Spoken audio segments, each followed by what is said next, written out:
Welcome to sakshiyeducation.com. రానున్న 3-4 నెలల్లో విద్యార్థులు ఎన్నో పరీక్షలకు సిద్ధం కావాల్సి ఉంది.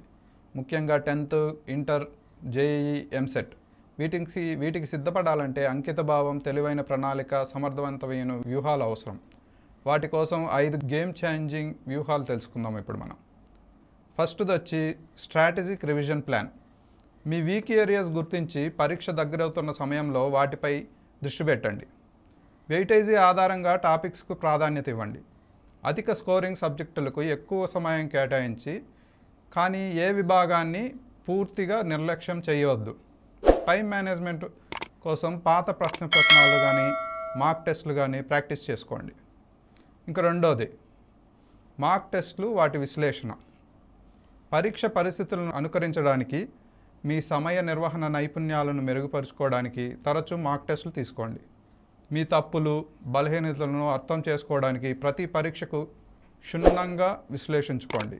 మీరు తరచూ చేసే తప్పులు టాపిక్స్పై దృష్టి పెట్టి వాటిని అధిగమించడానికి కృషి చేయండి.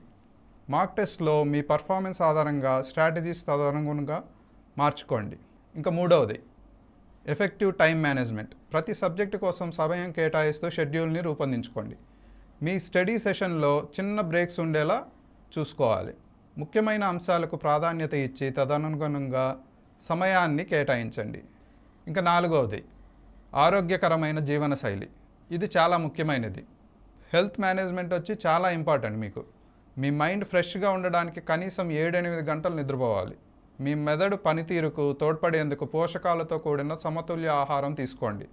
అంటే బ్యాలెన్స్డ్ డైట్ తీసుకోవడం వల్ల మీకు చాలా ఉపయోగాలు ఉంటాయి. అప్పుడప్పుడు చిన్న విరామాలలో వ్యాయామం చేయండి లేదా విశ్రాంతి తీసుకోండి.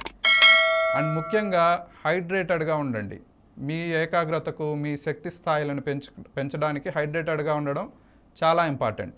ఐదోది సానుకూలంగా ఉండడం అంటే స్టేయింగ్ పాజిటివ్ అండ్ మీ ఒత్తిడిని జయించడం.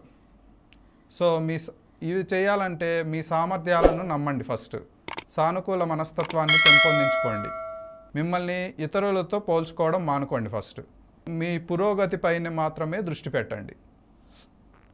ఒత్తిడిని జయించడానికి ధ్యానం వంటి మైండ్ఫుల్నెస్ పద్ధతులను ప్రాక్టీస్ చేయండి. ధ్యానం లేదా బ్రీతింగ్ ఎక్సర్సైజెస్ అలా.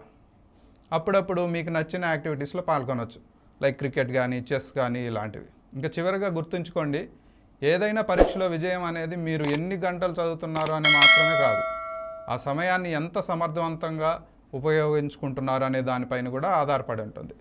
So students, all the best.